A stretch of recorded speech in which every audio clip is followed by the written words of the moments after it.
नमस्कार, राजस्थान मोर्चा न्यूज में आपका स्वागत है और मैं हूं आपके साथ दीप्ति भटनागर। आइए नजर डालते हैं आज की कुछ। सुप्रीम कोर्ट ने केजरीवाल की जमानत मंजूर कर दी है।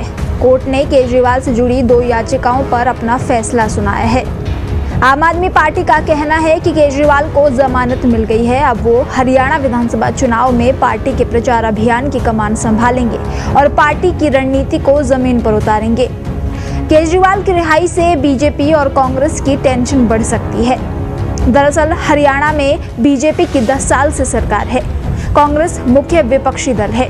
अब तक दोनों ही पार्टियां चुनावी अभियान में दमखम दिखाती आ रही हैं। इंडियन नेशनल लोकदल, जननायक जनता पार्टी भी मैदान में है। अरविंद केजरीवाल की पार्टी आप ने भी सभी 90 सीटों पर अपने उम्मीदवार उतार दिए हैं। आपको चुनाव में सबसे ज्यादा कांग्रेस और बीजेपी के बागी नेताओं से उम्मीदें हैं। 2019 से इतर इस बार आपने अपने संगठन का विस्तार भी कर लिया और कई इलाकों में मजबूत पकड़ भी बनाई है। हालांकि ये तो चुनाव नतीजे के बाद ही स्पष्ट होगा कि आम आदमी पार्टी का विधानसभा चुनाव में कितना जादू चलता है। लेकिन अरविंद केजरीवाल की रिहाई ने पार्टी नेताओं और कार्यकर्ताओं के चेहरे पर चमक बिखेर दी है।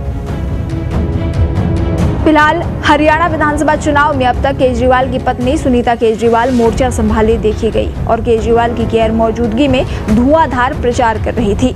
उन्होंने केजरीवाल को हरियाणा के लाल और हरियाणा के शेर के तौर पर पेश किया।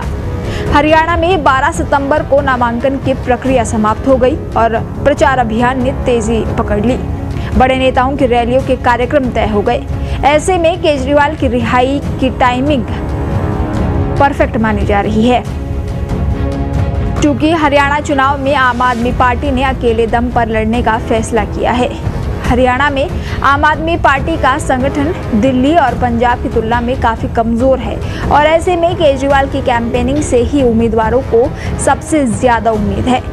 कांग्रेस से गठबंधन की बातचीत टूटने के बाद विपक्षी गठबंधन में भी फूट दिखाई दे रही है। जानकार कहते हैं कि केजरीवाल के बाहर आने से अब न सिर्फ संगठन में एकजुटता देखने को मिल सकती है, बल्कि नाराज नेताओं को भी मनाकर चुनावी अभियान में जुटाने में मदद मिल सकती है। केजरीवाल के लिए दिल्ली राजनीतिक कर्मभूमि है तो हरियाणा उनका गृह राज्य है। केजरीवाल का हरियाणा में हिसार के खेड़ा में पुश्तैनी गांव है। अक्सर राजनीतिक कार्यक्रमों में भी केजरीवाल खुद को हरियाणा से जोड़ते आए हैं। केजरीवाल को दिल्ली वालों की नब्ज पहचानने में माहिर माना जाता है। उन्होंने हरियाणा के पड़ोसी राज्य पंजाब में भी अपनी पार्टी की सरकार बनवाकर इतिहास बनाया। अब दिल्ली और पंजाब के पड़ोसी राज्य हरियाणा की बारी है। जानकारों का कहना है कि केजरीवाल की रिहाई से आप पार्टी को बूस्ट मिलेगा और पार्टी मजबूत होगी। संगठन एकजुट होगा और अपने सबसे बड़े चेहरे के जरिए बीजेपी और कांग्रेस को घेरने में मदद मिल सकेगी। केजरीवाल की रिहाई को कांग्रेस के लिए भी टेंशन माना जा रहा है, क्योंकि आप बड़े स्तर पर कांग्रेस के वोट बैंक में सेंध लगा सकती है और नुकसान पहुंचा सकती है।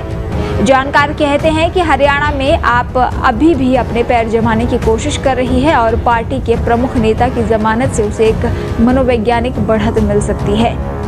ये रिहाई पार्टी के समर्थकों के मनोबल को बढ़ा सकती है।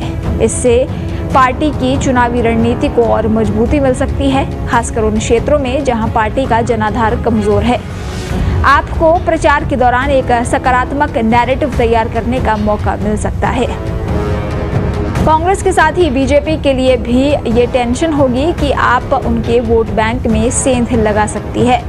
जानकार कहते हैं कि केजरीवाल की रिहाई को बीजेपी के लिए भी राहत नहीं कहा जा सकता, क्योंकि बीजेपी का शहरी इलाके में अच्छा खासा वोट बैंक है और आप भी शहरी इलाके में पकड़ बना रही है।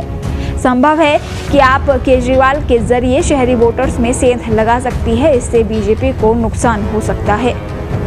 एक फैक्ट ये भी है कि हरियाणा में कुछ बड़े नेताओं के परिवार ऐसे हैं जो नाराज चल रहे हैं। इन्हें बीजेपी और कांग्रेस दोनों से टिकट नहीं मिला है। संभव है कि ऐसे नाराज नेता आपके लिए मददगार साबित हो सकते हैं।